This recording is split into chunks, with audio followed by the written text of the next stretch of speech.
In 2025, Audu Maikori and Paul Okeugo celebrate a remarkable 20-year journey since founding Chocolate City, one of Africa's most influential music and creative companies.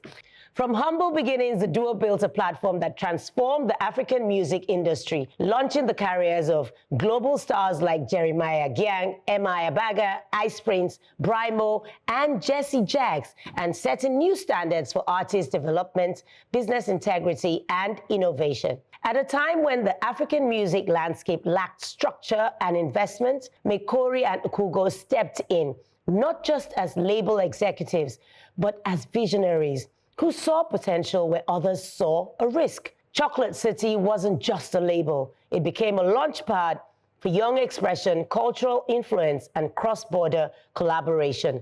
Through their leadership, the company expanded into media, tech, and talent management, empowering countless creatives across the continent till today. Beyond music, through partnerships, mentorships, and industry advocacy, they've consistently pushed for better systems to support African creatives. They've laid the groundwork for what is now a thriving global Afrobeats and creative ecosystem. Marking this 20-year milestone, Audu and Paul recently announced the launch of the $1 million Founders Fund, a powerful new chapter and bold initiative to support the next generation of African creatives. The fund aims to provide financial and strategic support to young talents building sustainable creative businesses from music to fashion, film, design, and digital media. Our mission has always been to create opportunities where none existed, said Audu Maikori. With this fund, we're investing in the future, young people who will shape the next 20 years of Africa's creative economy. As the continent gains global attention for its vibrant creativity, the legacy of Chocolate City and its founders is a testament to when passion meets purpose. The audacity of a dream that doesn't ask for permission before it becomes a reality. 2 decades in, their influence is still growing, nurturing dreams, building industries, and redefining what's possible for African talent. The Nigerian government has to play its part and come to the realization that the Nigerian creative economy is more than just entertainment. It's about innovation, jobs, and national growth.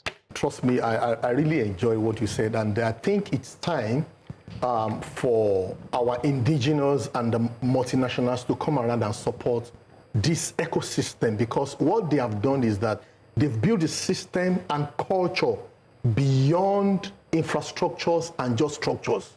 Do you know what I mean? Yeah. I mean, there is a culture around that sector now that I've seen 2 or 3 other companies that they've, a kind of taken their pattern after what they have built. So I'm supporting your advocacy that the government, our multinationals, indigenous, traditional rulers, trust me, we should come around and support. Let me say it in Yoruba says tiwa tiwa. We should support ourselves. Good one. Yeah. Okay. Well, for me, I mean, I've seen Audu Maikori's post on LinkedIn. And I've seen, the newspaper article. And this is something we should all celebrate, because what he's done is to choose systems, the creation of a system instead of a one-off intervention. Because what most of us do is to intervene and sing out the praises of ourselves, But what he has done with his team is to create a system that continues to give. Yes. To create a system that will outlive him. That's it. Sustainable and outlive him. And that, for me, to use the word that you use, that is transformation. Yes, it is. Matt? So when you were talking, I was just thinking in my head that this was what RFI wanted to kill. There you go. But God, big person. This was what RFI, the sustainability you referred to, is what RFI wanted to truncate. And for almost 8 years, Audu was hounded. He was hounded. He was in exile in New York, and he was nowhere to be found. So kudos to him. Yes. Tenacity. stubbornness and doggedness in the face of all this, and persistence, resilience. So it's a whole lot to copy and to also emulate in the industry and also in other affairs of life, because Audu he has studied the ship, he has fought through and, swam against the tide, and now he is here. And 20 years, congratulations to Chocolate City, congratulations to the entire team, and we are very proud of you, and we really do hope that you will continue in this light, and we hope to see you in the next 20 years again, that's 40 and beyond. Nice. Before I come to you, Elsie, I was at the event last weekend, and for me it was so surreal. I had to ask them, how does it feel to see the seed that you put in the ground just come up like forests all around you, the artists and they were there. Most people, these things kind of happen when they've gone and people will now remember them, but being there, all the artists you supported and brought to light, watching your trip, right? Like MI Abaga. Yes, Chuck City, I mentioned him, Elsie. So I was following your videos and dance videos from the event. It was good to watch. I think everyone has said it. Thank you for the advocacy. It reminds me of something Funke has said on this table. One as an advocacy, second as just something she said. One is the funding for creative industry. That's right. And the other one is preserving history. So the $1 million fund sort of talks about that funding for the creative industry, right?